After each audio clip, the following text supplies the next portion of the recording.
راهی که همراه با بیم و خطر بود. شاهراه کابل جلال آباد.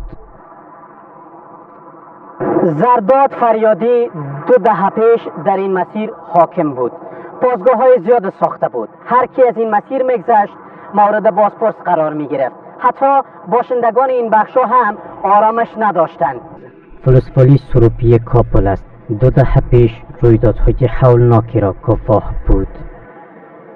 زرداد هغه ظلم کوي خلک مثال پاټکونه وو او څوک د کلیوالو به موږ ویل چې موږ به وړه راوړل وړي به راوړل کور د پاره سروبي بازار نو موږ به نه پرېښودو بیا به په ډېر وزرو زارې او په سختۍ باندې به هغه موږ د کور د پاره خوراکه راشی به را پرېښوده هغه په واسطه باندې.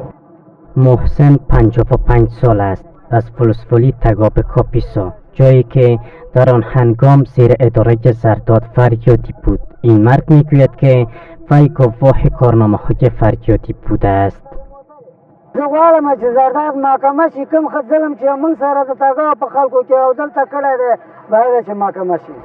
څنګه ظلم یې داسې کړی ما خو درته وویل چې په تګاو کې عام و خاص خلک ویشتل، قتلول، کورونه چیرول.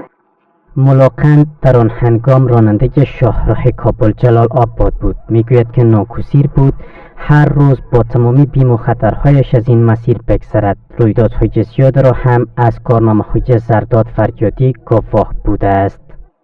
زرداد نه ظالم سره نور د په سر باندې بل ظالم داسې نه و، یعنی ډیر ظالم نظر په هغه وخت کې کوم اندازه ظلم چالانو هلته خو شدت د ظلم خو خیر یعنی شدید ظالمکار هم دا و.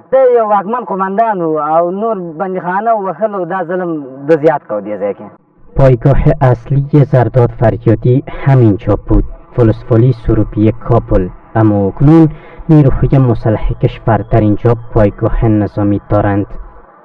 در صورتی که دلایل موجه علی اینها وجود داشته باشه و مدعی وجود داشته باشه علی اینها که قامه دعوی کنه در داخل نهادهای عدلی و قضایی، اونا مورد پیگرد عدلی و قضایی قرار میگیرن.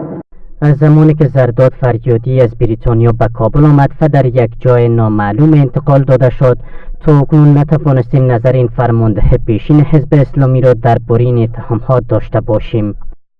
نقص گسترده حقوق بشر و جنایت‌های جنگی از اتهام‌ها بر زرداد فریادی هستند. بر بنیاد همین اتهام‌ها این فرمانده پیشین حزب اسلامی چندین سال را در بریتانیا هم در بند سپری کرد. عبدالولی آریان، تولو نیوز، فلسفالی سروبی کابل.